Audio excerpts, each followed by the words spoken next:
Hello, Life 180 teens. I hope all is well with each and every last one of you guys.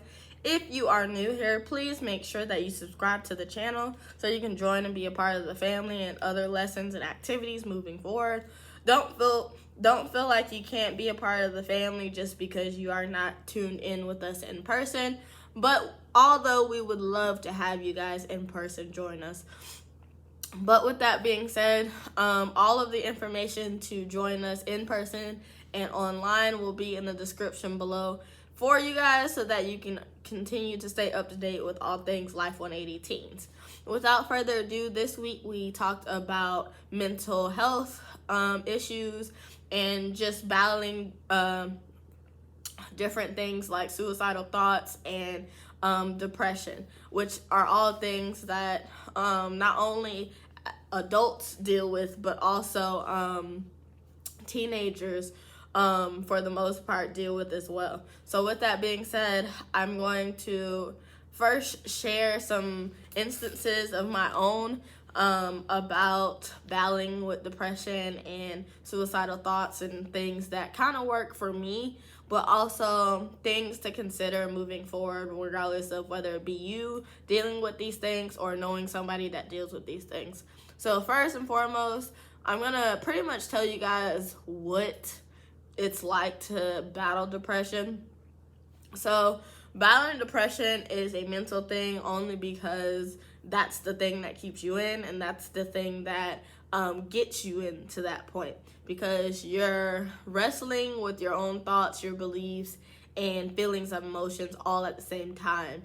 And so it's one of those situations where you go through some type of instance in your life, whether it be when you were younger or at the age you are now, and you pretty much can't let it go.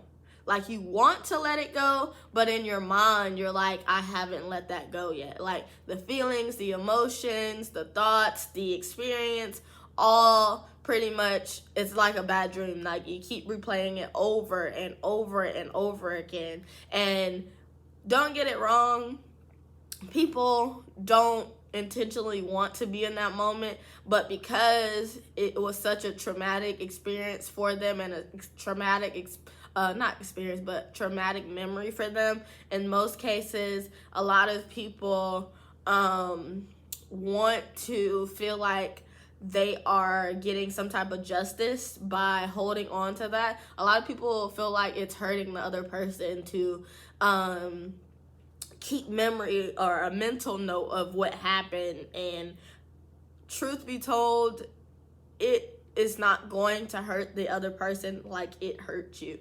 I don't know who needed to hear that, but whatever happened to you, regardless of what happened to you, I know it might not be okay, and I know that that was not supposed to happen, but because it did, you have to understand that, hey, it happened for a reason, and whatever that reason be, it's going to be for a greater purpose, and it's going to be your testimony at the end of it all, meaning that it's going to be a story that you're going to share with somebody else, and it's going to be able to free them from similar situations in their own life because you made it through.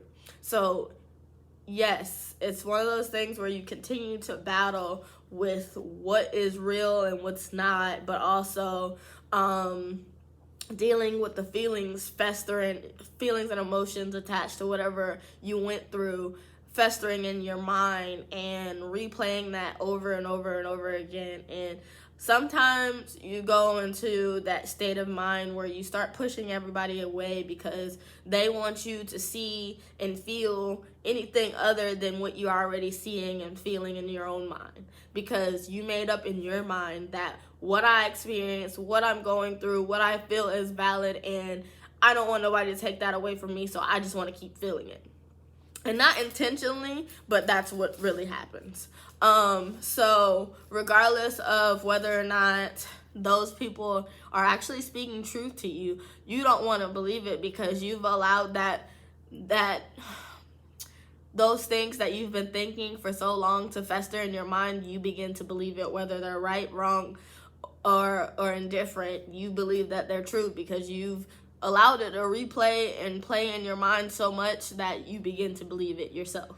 And so that's not to take away from anybody that has ever haven't had anything happen to them and feel like they're not justified for feeling upset, guilty, shame, defeat, and things of that nature, because it happens to all of us. We have so many different emotions, so you're going to explore them at some point in life, and that's totally normal. But at the same time, it's not normal to sit in something that happened and it's not freshly happened.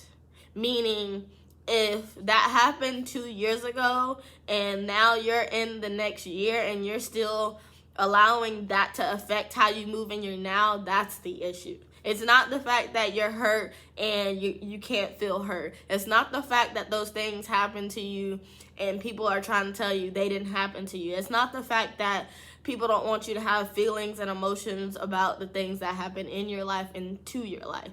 It's the fact that people are trying to get you to understand that you have to move past those things. Yes, it happens in your own timing when you want it to happen, because you ultimately have to make that decision when enough is enough and when you want to actually move on. But those around you in most cases are going to want to do whatever they can to make you understand that this isn't okay for you to stay like this forever. And that is absolutely correct. You're not supposed to stay mad all the days of your life. You're not supposed to be happy all the days of your life. You're not even supposed to cry every day of your life. But you will at some point cry. You will at some point be happy. You will at some point be mad. You will at some point disagree with somebody. You will at some point agree with somebody. And all of that is normal. But at the end of the day, you have to be aware of what's real and what's fabricated, meaning what has been twisted due to the situation at hand. Meaning a lot of times we have biased opinions on things because we only have one side. And in most cases, that's our side. Like, this happened to me and this wasn't supposed to happen, and I'm sad, I'm mad, I'm angry, I'm this, I'm that. And nobody can take that away from me, and so you hold on to it. Like, you seriously, like, get a good grip on it and you're never letting it go. But that only hurts you, though. Pushing everybody that has anything other than what you say to be true away, that's what the enemy wants to happen. The enemy wants you to stay there forever. Because at the end of the day, if he can keep you stuck in your own mind, thinking those thoughts that aren't even true, thinking those thoughts that keep you in a time loop, he never has to bother you again. Because he knows you're going to be stuck with that for a minute. So he can go move on to the next person. Because he can't be everywhere all the time. So he needs help. So with that being said, if he's got you all tied up in your feelings for like 3 years, then he's cool to move on to the next person because he knows you're not going to ever break free. You might want to, you might try your best to, but you're not going to ever break free. Why? Because when you're dealing with depression, you don't ever want anything other than darkness. Meaning you only want the negative. You only want the bad. You only want the negative. You only want sad, sappy, angry, mad, ugly type of things. You can't accept the other things. Why? Because where darkness is, like, if there's no light, it won't flee. Meaning, if there's no happiness, if there's no good, if there's no anything other than negativity and things, it can't go anywhere.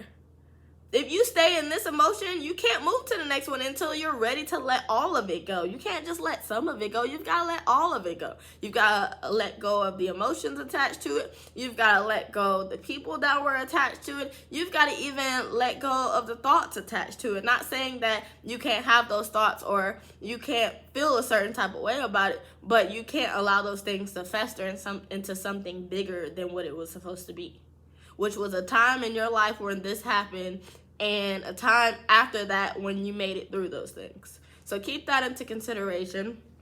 So like I said, one, you tend to shut other people out because you want to go through things by yourself, and it's just me, and you go through that moment where no, this woe, it's me, and it's only happens to me. But the truth of the matter is, it isn't only happening to you. There are so many people in this world that it's not just affecting you, it's affecting them too. They've been hurt, they've been raped, they've been this, they've been that. You're not the only person, I promise you aren't. But the enemy will trick you into thinking selfishly that God only allowed this to happen to you, or he only wanted to mess with you. He doesn't want to mess with anybody else. And your family is the only one going through things, and you're the only one that ever lost anything, and you're the only one that this, and that. But it's not that way. But you get tricked into believing those things, because if you, like I said, you say things long enough, you begin to believe it. And so not only do you get rid of people that probably are part of your support system that are really trying to help you and be there for you, but you also begin to start thinking things that haven't even happened yet, or you start thinking things like, you start proceeding with caution, like something bad is gonna happen every time because that one time something happened to you. Like now every time you go to that place, around that person, or whatever the case may be, everything attached to that one incident is now going to be with every incident pertaining to that area, that person, or whatever the case may be. And it's like, now you're not even giving life a real shot, because you're literally predicting everything based off of that one situation, when everybody might not be like that one person. Every situation might not be like that one situation. Every place in your life might not be like that last place. Every emotion that you felt toward that situation might not be the same way.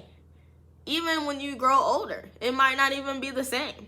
So with that being said, outside of pushing people away, and outside of, wrestling with your own thoughts and believing things and letting things fester, you also go into that denial state where no one can tell you anything, pretty much. Like, you feel like you've got it all figured out, and no, this is what it is, and it can't be anything else, and this has got to be this way, and this, that, and the third. Like, you start, and people start to look at you crazy, because they start to see, they hear what you're saying, but they also see who you are. And so they see the good in you, and they understand, like, yeah, you're going through a tough time, but they start encouraging you and start supporting you and start sticking with you through those things and trying to help you the best way that they know how, but you can't even accept that. And so when I went through depression, I literally was like not even wanting sunlight. I was closing blinds.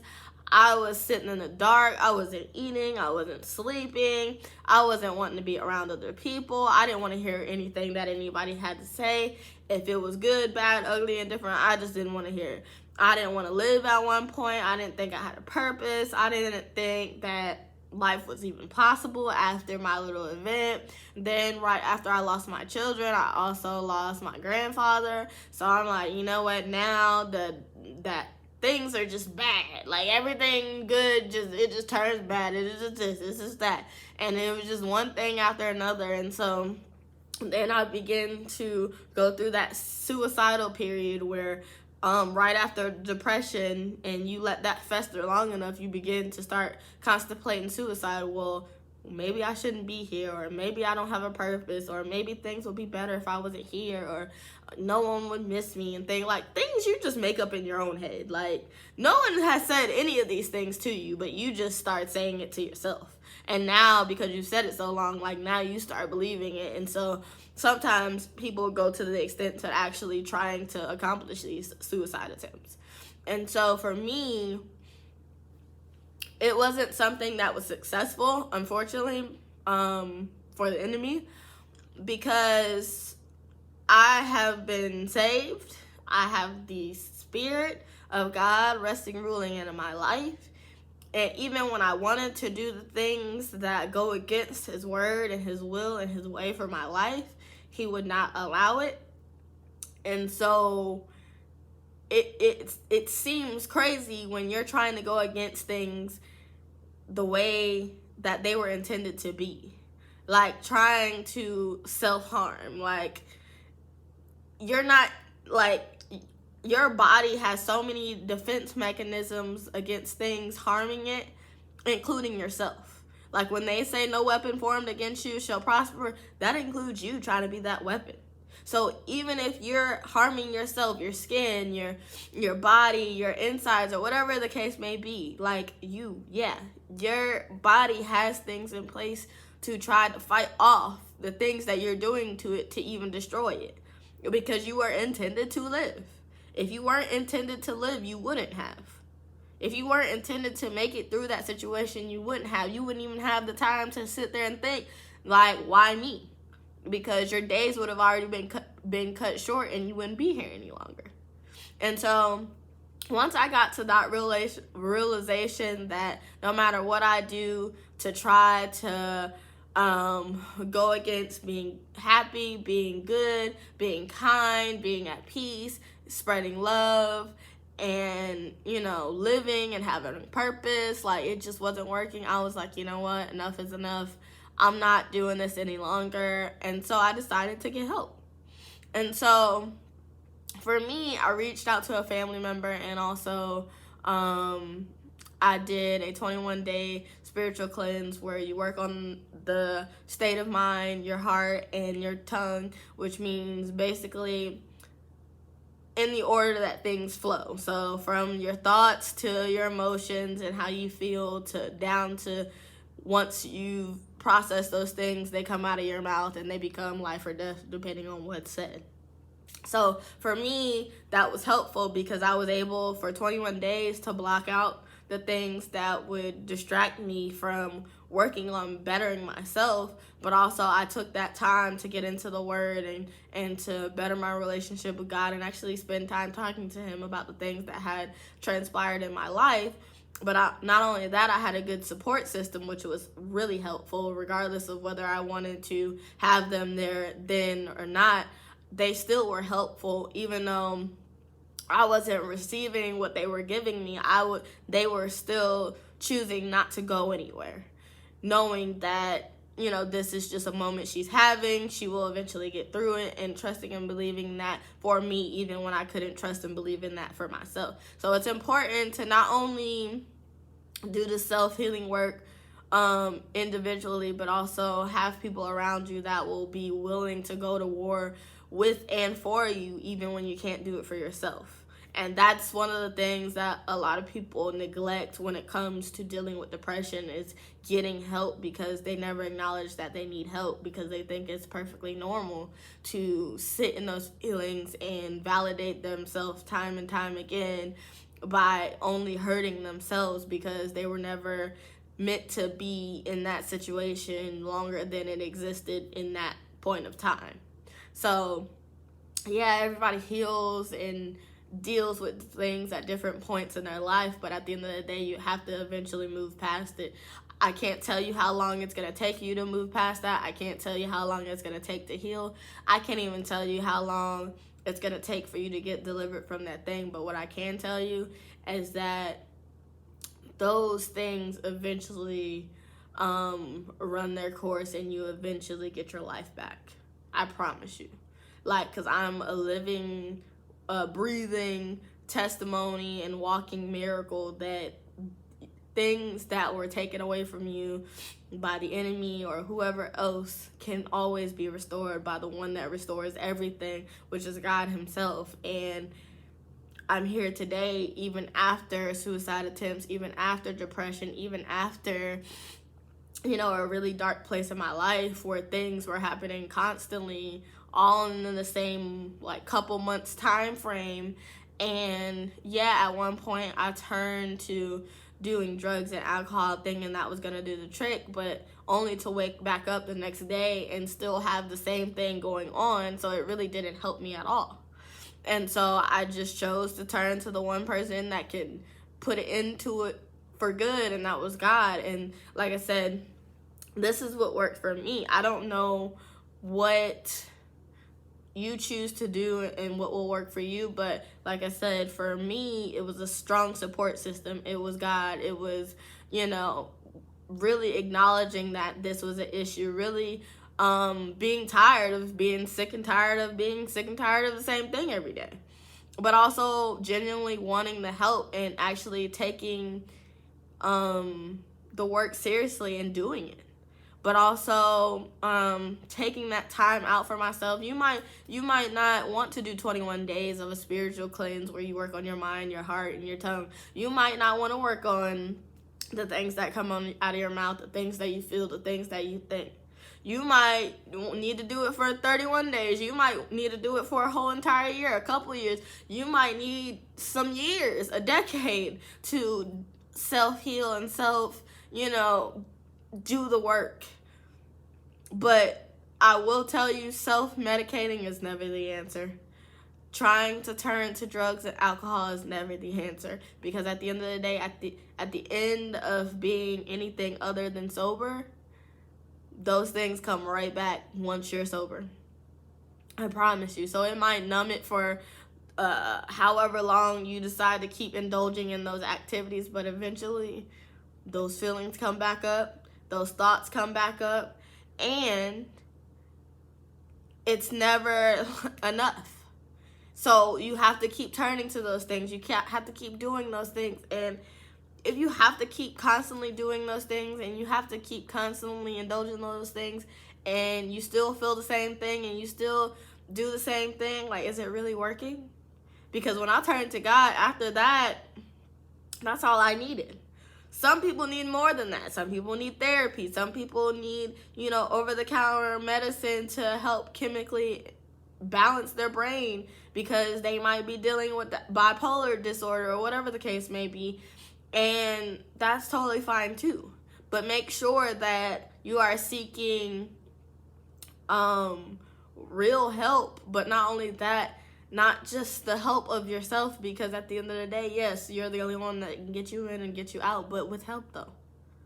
Because you have to acknowledge that this is what's going on. Yes, you have to acknowledge that you want the help. Yes, you have to do the work, but it takes a village to raise a child. So it's gonna take a village to help rise above all the mess that goes on in your life. So find you a good support system, whether that be friends or family or spiritual family, meaning, church family, or, a guidance counselor or a pastor or whatever the case may be for you. And really sit there and do the work and acknowledge that the things that you're going through, yes, they're valid, but at the same time, you don't want to have to keep doing life the same way you've been doing it for the last however long you've been doing it. But secondly, I encourage everybody to journal. I journaled for a long time, and I haven't as much now because I openly express things, so I don't necessarily feel the need to write and keep it private to myself. But I will share that when I journaled, my first journal that I journaled, I wrote until I couldn't write anymore, and I cried until I couldn't cry anymore. And once I got those things out, I felt so much better. Like, holding in things that you were never intended to hold to begin with and actually releasing them is so worth it. I promise you. Like, a person that has never cried before and finally being able to get that release that they needed and finally just let it all out is so worth it. That doesn't make you a punk. That doesn't make you weak. That doesn't make you anything less than a human being, because you actually have emotions and you're in tune with them. Especially guys, that doesn't make you anything less than a boy because you're sad, or that you express that you're sad with tears. That doesn't make you anything less than a guy. Girls, that doesn't make you stronger to hold things back.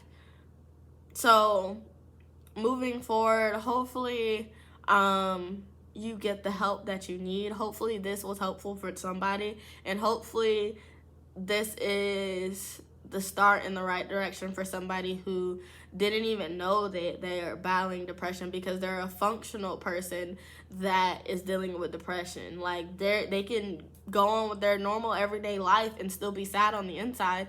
And when they get home and all is said and done, like, they're dealing with this. But when they go out in the world, they can smile, they can have friends, they can, have relationships, and people not think twice about it.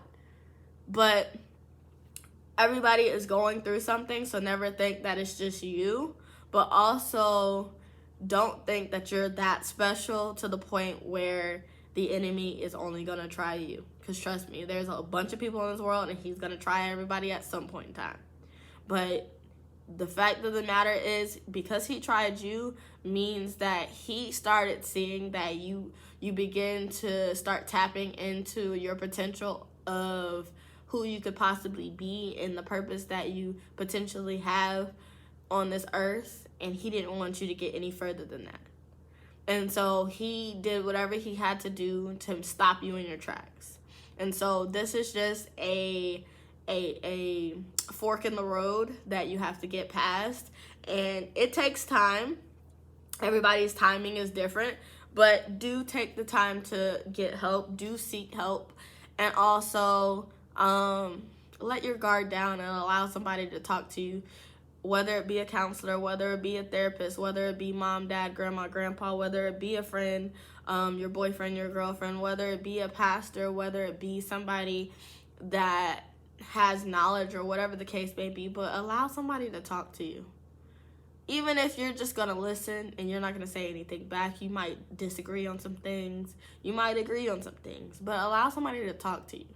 Not because they're talking at you and telling you what you got to do and this, that, and the third, but because they're letting you know that everything's going to be okay. They're encouraging you and letting you know, hey, this isn't going to last forever. And really understand that some people are put in your life to really help guide you in the right direction and not to harm you. Everybody isn't out to get you. And lastly, I want to say that if you have never journaled a day in your life, try it. I promise you, even if you feel like, you know what, this isn't working for me, at least you tried it. At least you took a stab at trying to get your life back on track and trying to get past this traumatic situation in your life and learning how to live life after that. And so, like I said, for me, I learned to get my feelings out in the open. I learned to tell my testimony and not be guilty and shameful of the things that happened to me or in my own life, and learned that it had the power to help somebody else. So it actually did not just help me, but it helped somebody else. But not only that, I moved past it and I'm growing day by day, and I'm learning, but I'm also able to look back in that in hindsight and allow that to drive me to keep going further, because I often look back and see how far I've come and how much I went through and how much I've overcome. So that's a celebration in itself, and you can get there one day, I promise. It takes time, and how much time, I don't know. It depends on the person. But do know that everybody is going through something in this world, not just you. But if you notice anybody, whether it be family member or friend, boyfriend, girlfriend, or whoever it may be, someone that is reserved and shut off and angry and this, that, and the third, don't approach them from a place of hatred, mean, angry, whatever that is that we give off to people that we already know they're in the bad mood, and we just start picking with them. But instead of being that person, be that person that gives them a hug. Be that person that encourages them. Be that person that supports people. Be that person that is a voice of reason. Be that person that sometimes that people, all they just need is just a vent. They don't need you to say anything. They just need you to listen. They just want you to be an ear, and that's okay too. So yeah, but like I said, I made it through.